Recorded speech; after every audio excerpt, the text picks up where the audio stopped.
Hello, my name is Dr. Luke Danagher and I'm based at the School of Law at the University of Limerick. In this presentation I will be discussing the research findings of an action research project which I recently undertook. The goal of which was to investigate the benefits non-law students derive from using a legal writing guide during a law module.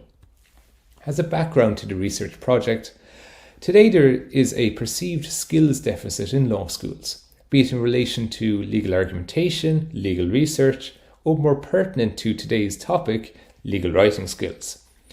Secondly, it seems uncontroversial to state that writing norms vary across disciplines. So a skilled writer in the business school may not necessarily be a skilled legal writer and vice versa. But this is essentially what we expect of our non-law students taking law modules. Law schools essentially expect them to become acquainted with legal writing norms in a very short space of time and then display their legal writing prowess in the final exam. The soundness of this logic is at least questionable. So if we want to improve our non-law students' legal writing skills, there are a host of approaches one could take. In the US, for example, things like legal writing workshops and modules dedicated to the teaching of legal writing skills have become quite popular and have proven quite effective in nature. They are not without their drawbacks, however. They are highly resource intensive in nature, both in relation to the lecturer's time in devising resources, teaching the classes, etc., but also the financial implications of offering bespoke modules like this. Secondly, the published research in this area suggests that certain law schools view these courses in a rather negative light. They view them as academically inferior to a standard law module and describe them as fluff courses. So with this in mind, offering standalone legal writing skills modules is arguably not the best approach to teaching non-law students legal writing. An alternative approach would be to provide them with a legal writing guide of sorts. However, when one looks at these, they vary greatly in their nature and their quality. So at one end of the scale, you have very short how-to guides, wikis available online freely, and the quality of them varies accordingly. At the other end of the scale, you have long textbook length monographs on the topic of legal writing skills, published by long-standing academic presses. And everything in between. For example, blogs on the topic, newspaper articles, and various resources published by the universities themselves. What these all tend to have in common, however, is that they target a different audience. They target law students on law degree programs, and as a result, the contents of these guides tend to be inappropriate for non-law students taking standalone law modules. By that I mean these writing guides tend to overemphasize elements of legal writing which may be of no consequence whatsoever for non-law students, or maybe of no relevance whatsoever to the module they're being taught. This is particularly the case with the published books on the topic, which can often extend to the hundreds of pages, and they seem like an inappropriate resource for students who are only taking a 1 or 2 module course on law. So this leads us to the current research project, which involved devising a bespoke legal writing guide for the students at the University of Limerick taking the Legal Environment of Business course. So these students, there was 453 students on the course, primarily taking a Bachelor of Business Studies degree, and this would be for them their first law module. The guide which I ultimately devised was 2.5 pages in length and sought to synthesize the core elements of the existing legal writing guides. So in other words, I attempted to take out the core message, the core aspect of what is good legal writing, but condense it into a much shorter format, which was more appropriate in nature and content for my students. The guide then was provided to experienced colleagues for some feedback on it, on its content and appearance, and then this feedback was implemented. Students received the guide in week 4 of term, used it throughout term and in their final exam. After the final exam, students were anonymously surveyed on their use of the guide and any benefits which it may have provided for them. And this survey was sent out after the final exam, but before students received their final grades, so as to reduce the incidence of potential bias. The questionnaire in question had 8 closed-ended questions, Likert scale 1 to 5, so strongly agree to strongly disagree, with a neutral option, and had 2 open-ended questions at the end, so as to elicit unexpected responses from students, but also to allow them the opportunity to discuss any thoughts in a bit more detail than was available under the closed-ended questions. So this slide and the next slide provide the results of the closed-ended questions. I'm going to take advantage of the fact that this is a pre-recorded presentation, so I'll invite you to pause at any point here or in the next slide to have a more detailed look at the results. But as an overview, the vast majority of students responded positively to the propositions in all of the questions. They said that the writing guide was easy to use, it was appropriate, it was tailored to the module in front of them, it was concise, and they liked this. They felt more prepared after using the writing guide. It clarified what good legal writing looked like, and as a result increased their confidence and made studying law less stressful.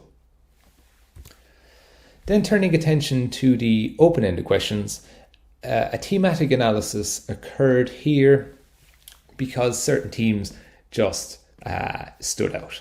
First and foremost, this idea of it being a stress-reducing tool. While the closed-ended questions showed that 76% of students agreed it reduced their stress in relation to studying law, the open-ended questions elicited similar responses. They had a reduced stress load, it was a weight off, etc. Similarly, it built their confidence. It removed the ambiguity of what was expected in a good legal essay, and it just made them feel better about their legal essay writing skills, which in turn other students mentioned that it gave them more confidence in relation to conducting outside research, in relation to expressing their opinion and their analysis more clearly in the essay. These were things the students were quite unclear about or lacked the confidence to do prior to receiving and using the writing guide. Thirdly, clarified their expectations. 88% of students agreed using the writing guide clarified what was expected in the exam and what good legal writing looked like.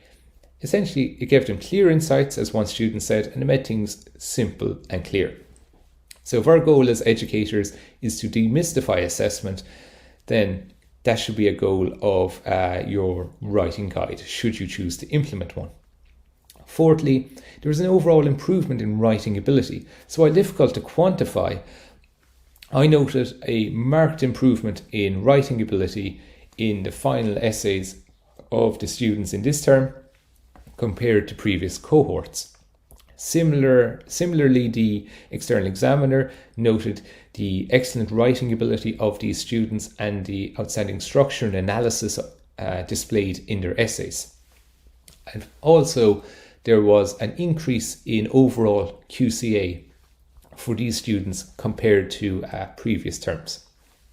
So to quote one of the students, it helped them tremendously. And this is because it was multifaceted in its benefits. It had a stress-reducing function, it gave them more confidence, it clarified expectations in relation to good legal writing, and examination. So if the following has convinced you to create your own legal writing guide based on the research findings and responses of the students, there are certain key components which should be included in your writing guide.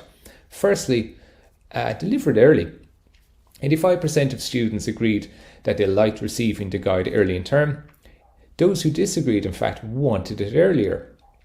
So as I mentioned, I delivered mine in week 4.